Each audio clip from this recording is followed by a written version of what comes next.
Bud Not Buddy, Chapter 7. I pushed the heavy door open and walked into the library. The air in the library isn't like the air anywhere else. First, it's always cooler than the air outside. Feels like you're walking into a cellar on a hot July day, even if you have to walk up a bunch of stairs to get into it. The next thing about the air in the library is that no other place smells anything like it.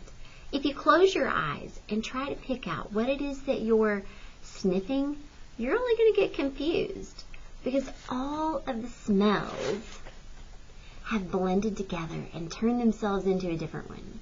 As soon as I got into the library, I closed my eyes and took a deep breath.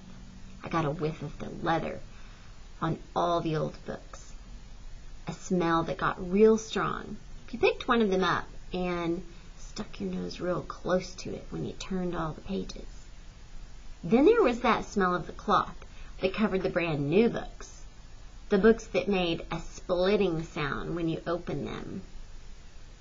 Then I could sniff the paper, the soft, powdery, drowsy smell that comes off all the pages in little puffs when you're reading something or looking at some pictures. A kind of hypnotizing smell. I think it's that smell that makes so many folks fall asleep in the library. You'll see someone turn a page, and you can imagine a puff of page powder coming off real slow and easy until it starts piling up on the person's eyelashes, weighing their eyes down so much that they blink, and finally making them so heavy that they just don't come back up at all. Then their mouths come open, and their heads start bouncing up and down like they're bobbing in a big tub of water for apples. And before you know it, whoop, zoop, swoop, they're out cold, and their face thunks down smack dab on the book. That's the part that gets librarians the maddest. They get real upset if folks start drooling in the books. And page powder or not, they don't want to hear no excuses. You got to get out. Drooling in the books is even worse than laughing out loud in the library. And even though it might seem kind of mean, you can't really blame librarians for tossing drooly folks out, because there's nothing worse than opening a book and having all the pages stuck together from someone's dried up slobber. I opened my eyes to start looking for Miss Hill. She wasn't at the lending desk, so I left my suitcase with the white lady there. I knew it would be safe. I walked between the stacks to see if Miss Hill was putting books up. 3 doggone times I walked through the library, upstairs and down, and I couldn't find her. I went back to the librarian at the lending desk, and I waited until she looked up at me. She smiled and said, "Yes, would you like to retrieve your suitcase?" She reached under her desk. I said, "No, not yet, ma'am. Can I ask you a question?" She said, "Of course, young man. How may I help you?" "I'm looking for Miss Hill." The librarian looked surprised. "Miss Hill? My goodness, haven't you heard?" Uh-oh. That's number 16 of Bud Caldwell's rules and things for having a funner life and making a better liar out of yourself, and that is one of the worst ones. Rules and things, number 16. If a grown-up ever starts a sentence by saying, "Haven't you heard?"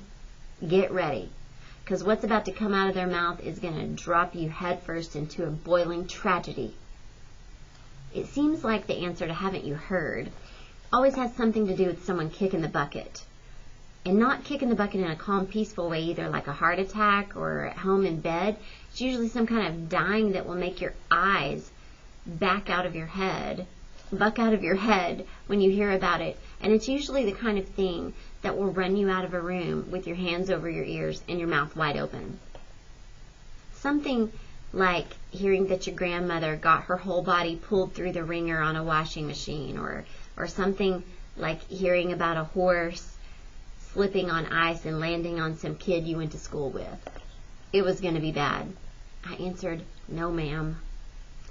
And I got my stomach ready to hear about Miss Hill biting the dust in some way that was going to give me nightmares.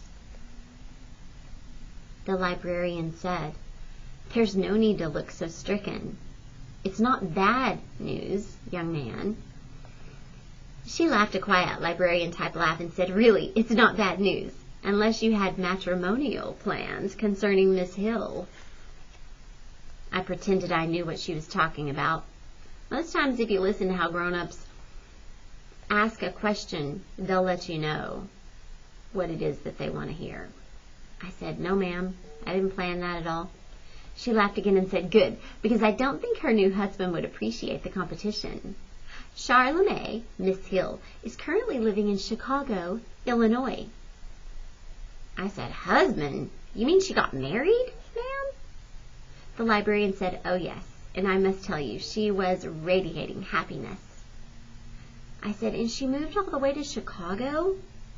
"That's right, but Chicago isn't that far. Here, I'll show you."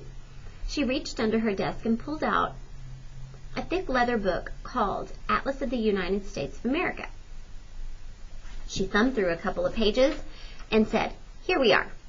She turned the book to me. It was a big map of Michigan and a couple of states that were next to it. "We're here in Michigan," she said, pointing to the spot that said Flint.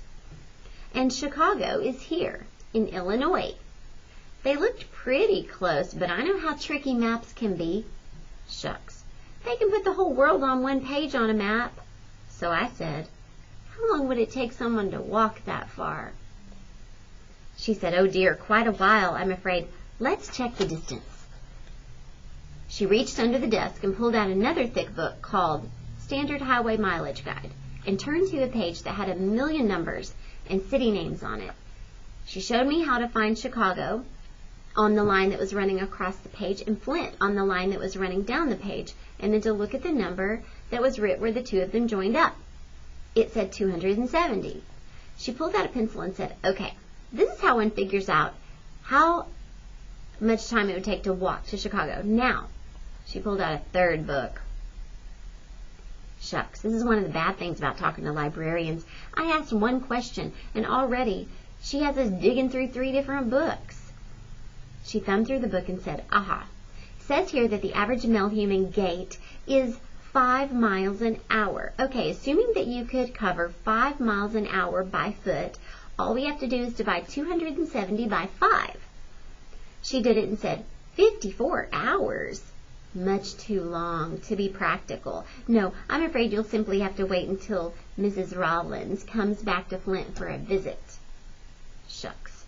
Chicago might as well be 1,000,000 miles away from Flint, and Miss Hill might as well be a squashed, crunched up mess in a washing machine when it came down to helping me now. I thanked the librarian for the news and went to sit on one of the big heavy tables so I could think about what to do next. Going back to the home was out. Used to be we'd get a new kid every once in a while, but lately it seems like there's a couple of new kids every day, mostly babies. And they're almost always sick.